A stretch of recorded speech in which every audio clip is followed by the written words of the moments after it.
18 जून 1576 राजस्थान के राजसमंद जिले के पास एक छोटी से मैदान हल्दी घाटी में एक इतिहास का ऐसा युद्ध लड़ा जा रहा था जिसे सालों तक याद रखा गया, जिसकी गाथा आज भी अमर है। ये युद्ध मुगल सम्राट अकबर और मेवाड़ के राजा महाराणा प्रताप के बीच में लड़ा गया था। मेवाड़ को अकबर ने इससे पहले 4 बार अपने अधीन करने की कोशिश की बातचीत के जरिए, लेकिन महाराणा प्रताप ने कभी भी अकबर की अधीनता स्वीकार नहीं की। क्या था ये हल्दी घाटी का युद्ध? आखिर इसको क्यों अंजाम दिया गया? मुगलों और राजपूतों के बीच में ये कौन सी ऐसी लड़ाई थी जिसमें राजपूतों का नाम सबसे आगे था? ये लड़ाई जीतने के बाद जब महाराणा प्रताप ने जीती और जिस हार के बारे में जब सम्राट अकबर को पता चला, तो सम्राट अकबर इस हार से इतने दुखी हो गए कि उन्होंने राजा मानसिंह को अपने दरबार में आने तक नहीं दिया, अपने दरवाजे बंद कर दिए। कई सारे सैनिकों के लिए उसने दरवाजे बंद कर लिए, उन लोग को भी दरबार में कई सालों तक, कई दिनों तक बैठने नहीं दिया। अकबर इतना नाराज हो गया इस हार से। तो ये क्या था हल्दी घाटी का युद्ध, इस बारे में आज पूरा जानेंगे इस वीडियो में और बताएंगे कि क्या था मुगलों का, मेवाड़ के का थोड़ा सा इतिहास जानेंगे और थोड़ा सा मुगलों के बारे में जानेंगे कि आखिर उन्होंने क्या किया। अकबर ने ऐसी क्या कोशिशें की थी जो नाकामयाब रही, मुगलों को जो राजपूतों को अपने अधीन नहीं कर सके। तो शुरुआत करने से पहले आप सबको बता दूं कि चैनल को सब्सक्राइब जरूर कर ले और वीडियो को पूरा आखिरी तक देखा करें। तो देखिए शुरुआत होती है इसकी, अब देखिए शुरुआत होती है यहाँ से 1540 ईस्वी से। आपको सबको पता है कि 1526 ईस्वी में दिल्ली सल्तनत का अंत हुआ था। पानीपत का पहला युद्ध हुआ था बाबर और इब्राहिम लोदी के बीच में। बाबर और इब्राहिम लोदी के बीच में जब युद्ध लड़ा गया था, उसके में बाबर की सबसे बड़ी जीत हुई थी, तो मुगल साम्राज्य यहाँ पे स्थापित हो गया। यहाँ पे मेवाड़ साम्राज्य भी यहाँ पे आ गया था। मेवाड़ भी कई सालों से था, यहाँ पे राजपूत कई सालों से राज करते आ रहे थे। मेवाड़ की राजधानी उस समय चित्तौड़गढ़ हुआ करती थी। चित्तौड़गढ़ में सबसे पहले, आप सब जानते हैं, मेवाड़ में सबसे पहले राजा आए थे रावल, जो रावल थे, रावल जो थे, उन रावल राजाओं ने राज किया था। सबसे पहले आए थे रावल रतन सिंह, इन्हें रावल की उपाधि दी जाने लगी थी। तो रावल रतन सिंह नहीं, सॉरी, सबसे पहले आए थे बप्पा रावल। बप्पा रावल के बाद फिर आगे से धीरे धीरे करके कई सारे रावलों का रूल शुरू हो गया। रावल के बाद में फिर यहाँ पे राणा कहने लगे सभी राजाओं को। अब उसके बाद क्या हुआ कि इसी बीच क्या हुआ, राणा उदय सिंह का जब यहाँ पे चल रहा था, राणा उदय सिंह के बेटे थे उनके, फिर 1540 ईस्वी में इधर ही महाराणा प्रताप का इसी बीच जन्म हुआ। महाराणा प्रताप जब उस समय छोटे थे, तो उस समय जब महाराणा प्रताप के पिता की जब मृत्यु हो गई बाद में तो उसके बाद क्या हुआ था कि उनके उत्तराधिकारी बड़े होने के बाद वो जगमाल को बनाना चाहते थे। जगमाल को वो उत्तराधिकारी बनाना चाहते थे, लेकिन उसके जगमाल महाराणा प्रताप से बड़े भाई थे, उम्र में उनके बड़े भाई थे। वो जगमाल को अपना उत्तराधिकारी तो बनाना चाहते थे, लेकिन इस बात से बहुत सारे राजपूत सहमत नहीं हुए थे। राजपूत कई सारे सहमत नहीं थे। वो है ना, उनको लगता था जगमाल सिंह जो उनका जो बड़ा भाई है, तो वो सही से राज नहीं कर पाएगा। तो वो इस वजह से महाराणा प्रताप को बनाना चाहते थे, उनके बेटे को। उनका नाम प्रताप था, उनको कीका बोला जाता था। कीका बचपन से उनको कहा जाता था। तो कीका, उनको वो भील जाति के थे और उन्होंने बचपन से काफी सारे अस्त्र शस्त्र चलाना सीखे थे, घुड़सवारी करना सीखी थी, ये सारी चीजें थी। तो अब उसके बाद क्या हुआ कि अब धीरे धीरे करके अब उसके बाद क्या हुआ कि उसके बाद जब यहाँ पे जब ये सारी चीजें चल रही थी, तो यहाँ पे फिर उसके बाद 1556 ईस्वी में इधर हुमायूं पहले राज कर रहा था। इधर 1542 से यहाँ पे पहले शेरशाह सूरी ने राज किया, फिर वापस से हुमायूं आया। फिर इसी बीच 1542 में अकबर का जन्म हुआ। अकबर 14 साल की उम्र में गद्दी पे बैठा था। फिर उसके बाद धीरे धीरे अकबर के हाथ में चीजें आने लगी। तो अकबर ने यहाँ पे क्या किया था कि जितने भी राजा राजपूत थे ना, वो वहाँ पे राजपूतों से संबंध बनाने के लिए, देखिए अकबर को एक लिबरल रूलर था एक तरह से देखा जाए तो, क्योंकि उसने धार्मिक भावनाओं को किसी की ठेस नहीं पहुंचाया, कोई भी है ना ये सब नहीं करने दिया किसी को, मतलब सभी को अपने अपने धर्मों की आज़ादी दी गई थी। तो कई सारी राजपूत रानियों से शादी कर ली उसने, कई राजाओं को अपने अधीन कर लिया डिप्लोमेसी से। उसके बाद डिप्लोमेसी से सारी चीज़ें की गई। फिर उसके बाद धीरे धीरे करते करते फिर उसके बाद उसने मेवाड़ की तरफ उसका ध्यान जाने लगा।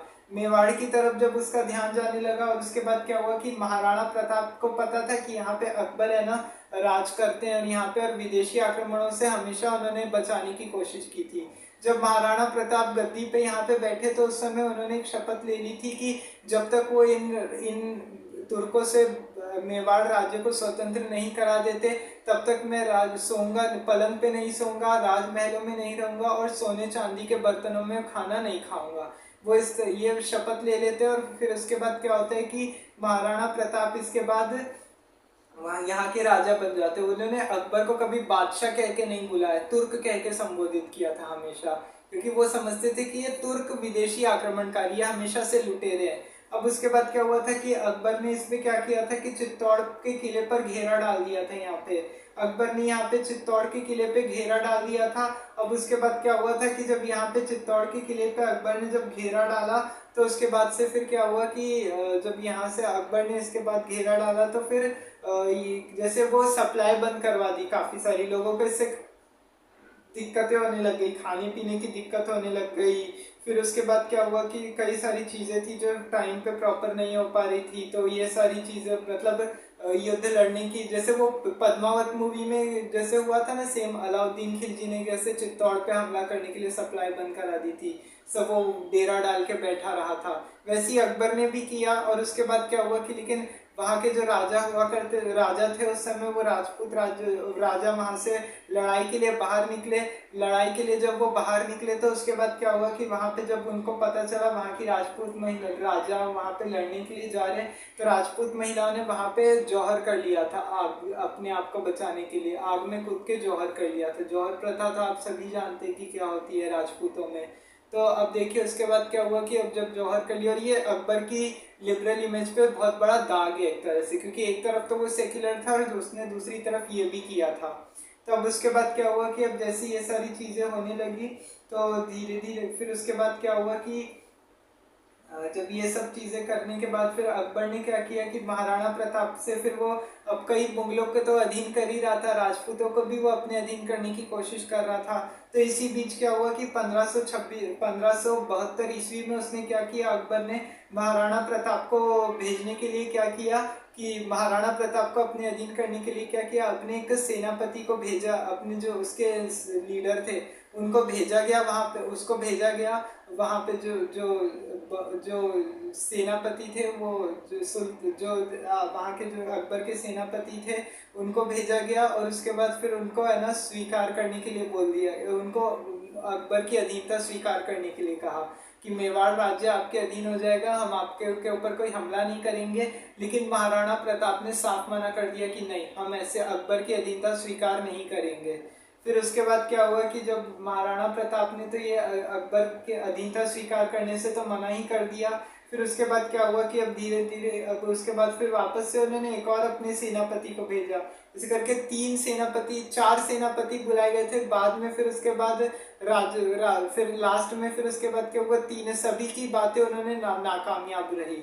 अभी फिर उसके बाद लास्ट में फिर उसने है ना राजा मानसिंह को भेजा। राजा मानसिंह जो था वो अकबर की सेना में ही सेनापति था और मुगलों का रिश्तेदार भी था उस समय, तो अकबर को उस समय भेजा वहाँ पे। अब उसके बाद क्या अकबर ने राजा मानसिंह को भेजा कि वो किसी भी तरीके से, अकबर को लगा था कि है ना मानसिंह तो राजी कर ही लेगा महाराणा प्रताप को, महाराणा प्रताप को राजा मानसिंह के राजी तो कर ही लेगा इस बात पे। फिर है ना अकबर ने बोल दिया कि ठीक है। फिर लेकिन जब राजा मानसिंह यहाँ पे आया तो उसके बाद क्या हुआ कि है ना जो महाराणा प्रताप के बेटे अमर सिंह ने उनका खूब भव्य स्वागत किया यहाँ पे, सोने चांदी की थालियों में उनके लिए, सोने की थाली में उनके लिए खाना सजवाया, उनके लिए खूब बैंड बाजे बजवाए, वहाँ पे भव्य तरीके से स्वागत किया गया।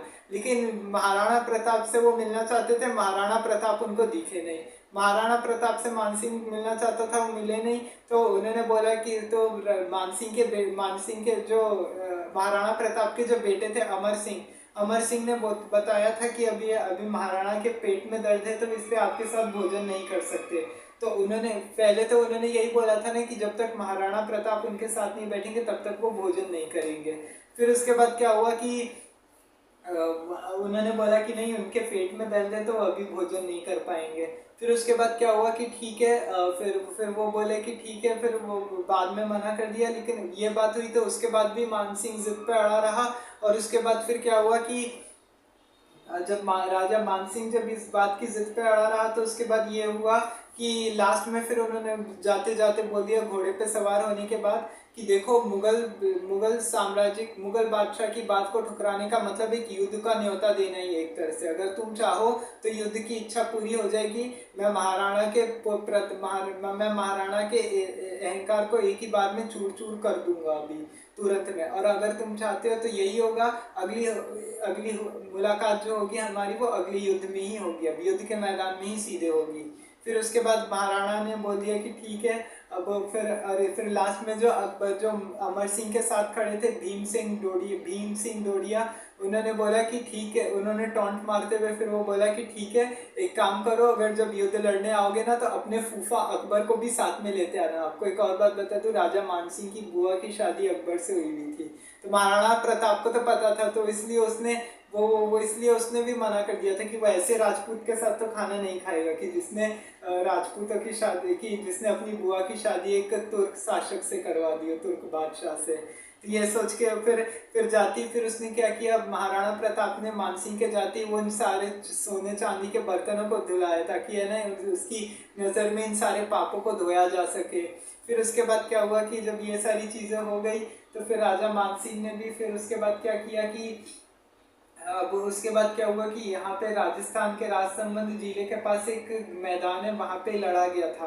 अब वहाँ पे देखिए, हल्दी घाटी इसको इसलिए बोला जाता है क्योंकि यहाँ पे जो इसकी जो पीली पीली वो थी ना, पीली घाटी, मतलब जो यहाँ का जो मैदान था ना, यहाँ की जो मिट्टी थी ना, इसका रंग पीला था और वो हल्दी के जैसा दिखता था, तो इसलिए इसका नाम पड़ गया हल्दी घाटी।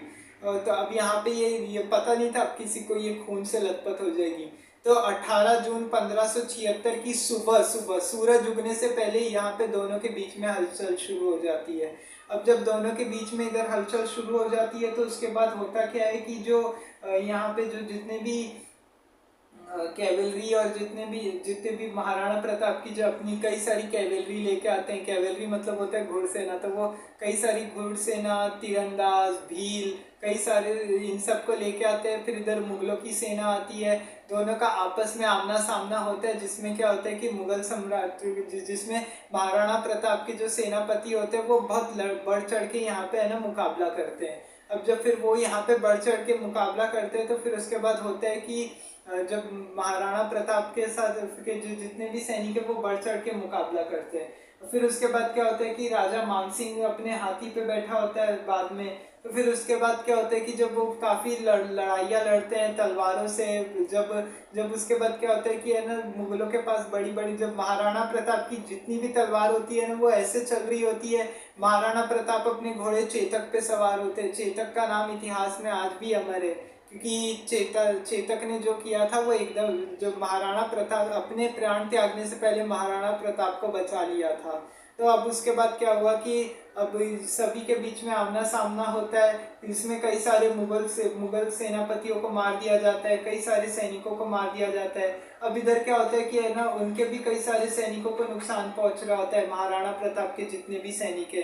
फिर यहाँ पे क्या होता है कि है ना मानसिंह छाला मानसिंह है, ये देखिए। अब रामशाह तोमर, राजा रामशाह तोमर ये आते हैं बाद में, ये महाराणा प्रताप की तरह से होते हैं, ये महाराणा प्रताप की तरफ से खड़े होते हैं। फिर उसके बाद क्या होता है कि ये भी आगे युद्ध में करने की कोशिश करते हैं। और उसके बाद क्या होता है कि जब ये युद्ध में लड़ने की कोशिश करते हैं और फिर उसके बाद क्या होता है कि अब लड़ते लड़ते ये भी अपनी जान गंवा देते, ये महाराणा प्रताप को बचा लेते हैं। देखिए, सबको पता होता है कि वो राजा का जिंदा रहना जरूरी होता है, तो इसलिए वो राजा को जिंदा नहीं रखते। तो फिर उसके राजा को जिंदा रखने के लिए वो क्या करते कि वो बोलते कि हम अपनी जान दे देंगे लेकिन आपको बचा लेंगे।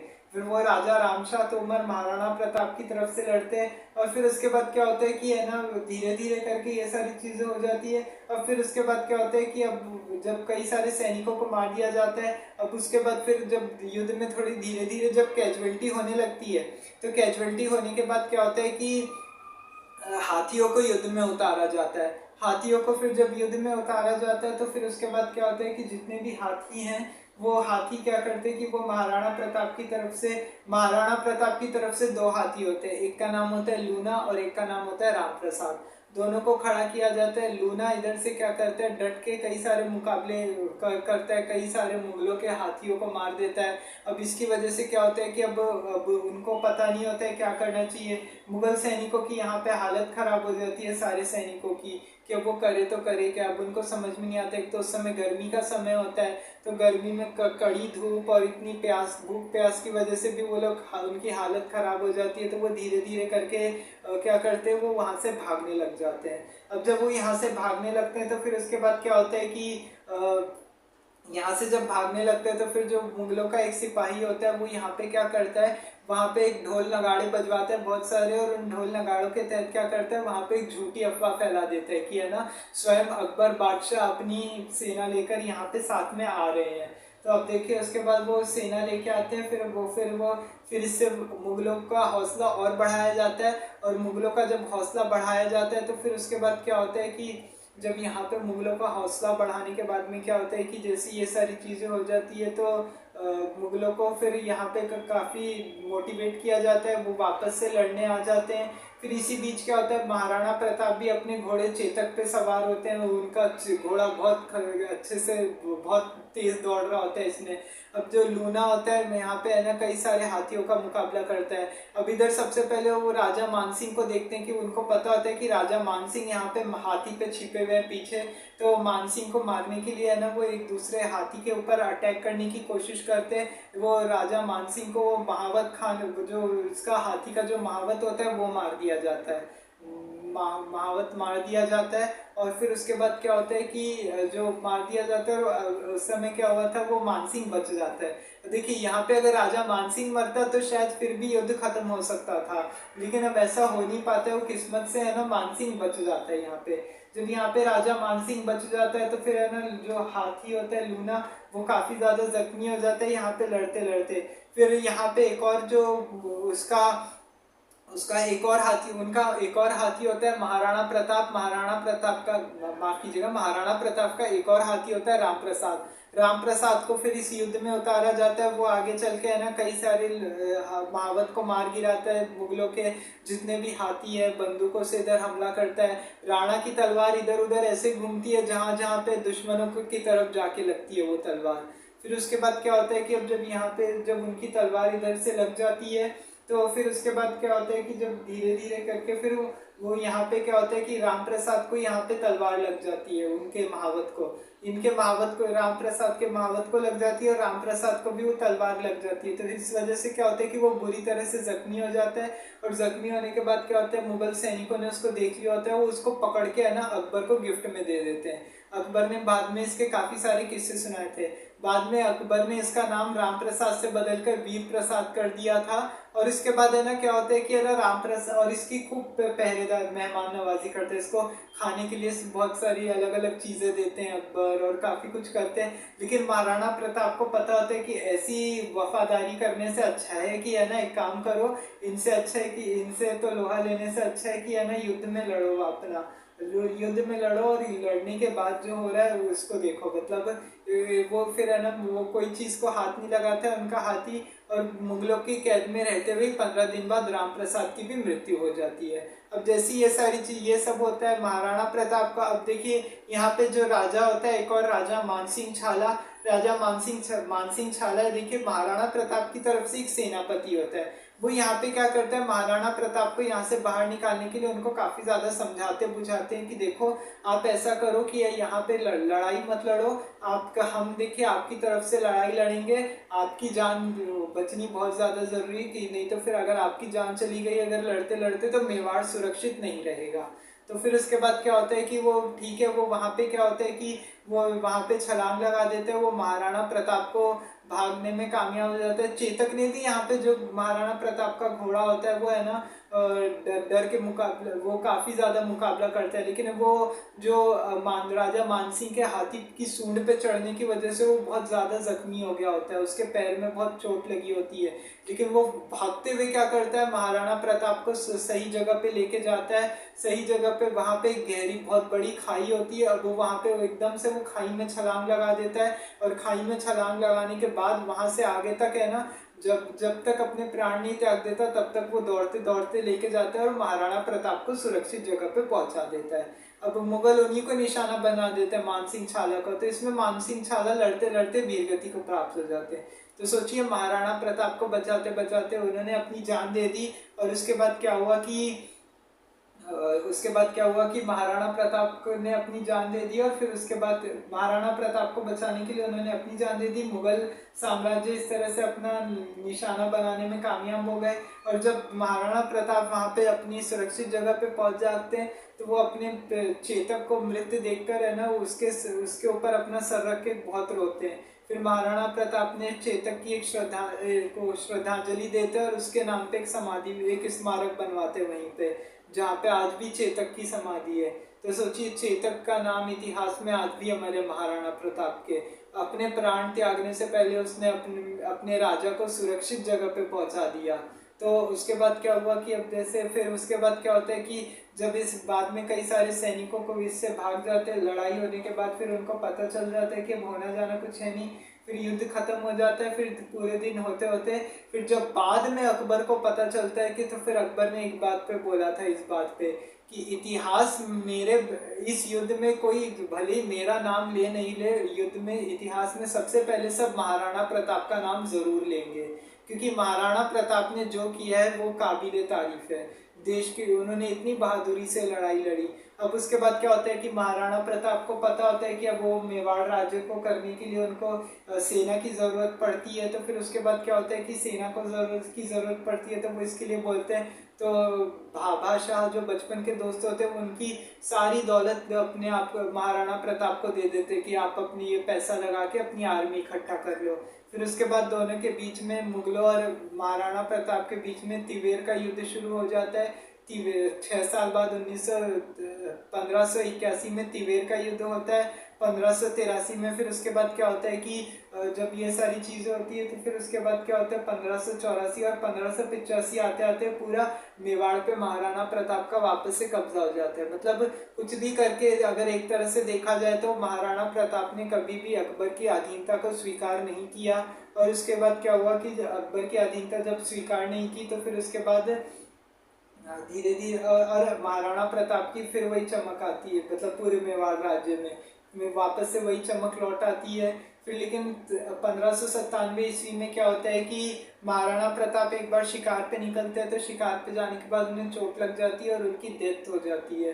फिर वो चोट से कभी उबर नहीं पाते और उनका निधन हो जाता है। फिर उसके बाद क्या होता है कि इस बात पे महाराणा प्रताप की मौत पे अकबर सबसे ज़्यादा रोया था। अकबर इसलिए फूट फूट के रोया था, अकबर ने क्योंकि अकबर को भी नहीं पता था। सोचिए, दुश्मन से दुश्मन जो राजा एक दूसरे के दुश्मन थे हुआ करते थे उस समय, वो तक वो रो दिए उनकी मौत पे। उनको इतना महाराणा प्रताप पे गर्व होने लग गया था, क्योंकि कभी भी उन्होंने अकबर की अधीनता को स्वीकार नहीं किया। अपने बेटे अमर सिंह से भी वो कह के गए थे कि कुछ भी करके मुगलों की अधीनता स्वीकार मत करना। फिर उसके बाद क्या होता है कि अब ऐसे करके अब महाराणा प्रताप देखिए ये हल्दी घाटी का जो युद्ध होता है, एक तरह से ना ही है तो ये मुगलों ने जीता था, ना ही राजपूतों ने जीता था। एक तरह से कोई विक्ट्री नहीं बोली जाएगी। तो एक तरह से क्या हुआ कि वो एक तरह से विक्ट्री नहीं थी किसी की भी, बस ये एक परिणाम था यहाँ पे युद्ध का, ताकि वो अकबर मेवाड़ को अपने अधीन करना चाहता था, लेकिन वो हो नहीं पाया।